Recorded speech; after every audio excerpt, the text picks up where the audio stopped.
I tried, first of all, a lot of credit to IU. They played their tails off, Coach Wilson, and their environment was pretty good. And just a lot of credit to that team we played.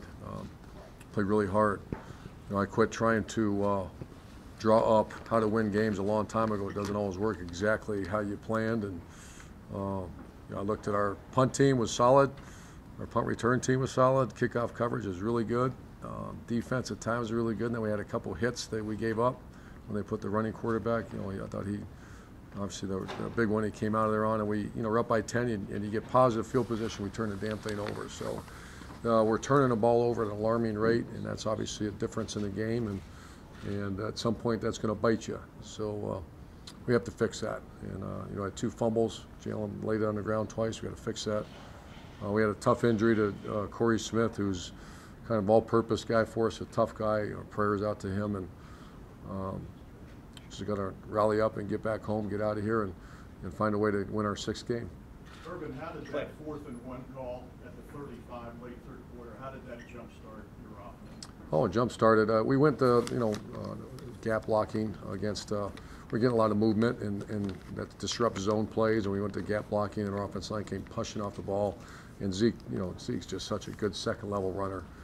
And that jump started everything. I think he ran for 240. Someone just said in the second half, 3 big hits, and it's great to see him get to the second level. We just got to complement that with the pass game a little bit. We, once again, the darn turnovers. I think all 3 of them were in the pass game, and that's we got to fix that. Bill. Obviously, Ezekiel ran very well at the passing game, again struggled. How much of it? I'll put you to say probably. How much is Cardell? How much is the receivers? How much confidence do you have in the passing game right now? 18 to 27 for 245. That's not awful. We just, I saw what you saw. There's some balls. The guys were open. Either when the one was an option route, where I don't want to get into it, but just have to work at it. But once again, if 18 to 27, 245, and it's not. We're getting better. I think last week we threw for 288. So we're continuing getting better. You take the 3 turnovers out, and that's a solid performance by the Buckeyes. I didn't say great, but a solid performance by the Buckeyes. Tim. Yeah, Urban, that last frenzied possession there when they had the ball and stuff. What did you guys? Did they call timeout before the last play? What did you guys tell the defense?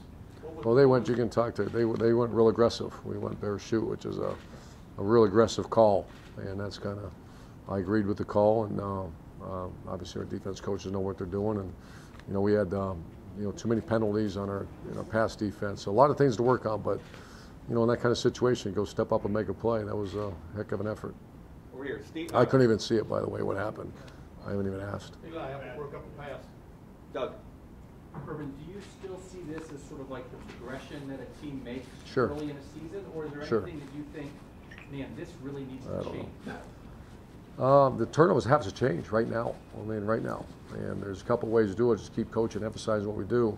And second, if the guys lay it on the ground, just can't play. And that's kind of been, it actually started last year a little bit near the end of the season. We used to always be near the tops in turnovers because we emphasize the heck out of it. We practice it. The entire practice, we have guys hitting them, so they put the ball away. It's just the emphasis, and the players that touch the ball got to make sure it's tight. And did you consider taking Cardale out after his interception?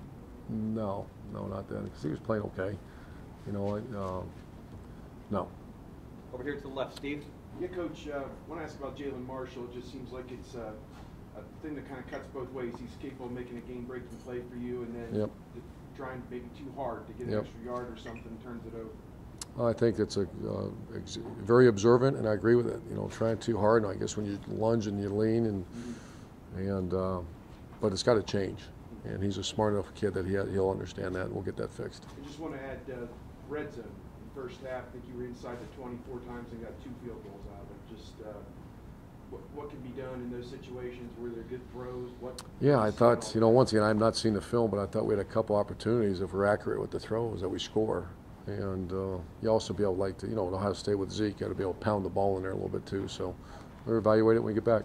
A couple more. Bill, second row. Urban, is it possible to have so many weapons that guys don't win enough touches that you? Yeah. Well, I'm just sick about Braxton. I want to get him the darn ball, and then you just get caught up in the flow of the game. And You know, I think, you know, Jalen's touching the ball. Dontre, I think a little bit. He's a guy that's practicing hard to get him involved. Zeke is obviously a guy that's got to get his 20 to 25 touches a game. Those are, you know, Nick Vanette made a few plays today. So I'm not even really thinking about that anymore. Just thinking about winning the damn thing and what's the best way to do that. And final questions. Clay? When you win a game on the final play, is that relief, exhilaration, or are you still frustrated from the first half? I think I've learned to enjoy it, but I'm very frustrated. You know, the turnover thing got me right now, and we got to get that fixed. But, I mean, to walk out of here, that the script was written a little bit like Penn State last year, on the road, and to take it, to get on a plane here in a minute with the victory, I'll take it. So exhilaration, I guess for a 51-year-old man, I'm pretty exhilarated right now. You can't tell. But. What does it say about the league when Indiana takes the top team in the country to the brink? Well, they beat Missouri, I think, last year, right? And, you know, I'll tell you, look across the country, man, every day you better play. You better play. They have Division I scholarship athletes, too, and that's a team that'll be going to a bowl game. And I'm not sure that their quarterback got hurt. I'm not even sure what happened. I hope you know, obviously, injuries are awful. But I think they're they'll be in a bowl game. Great. Thanks Thanks, Coach. guys.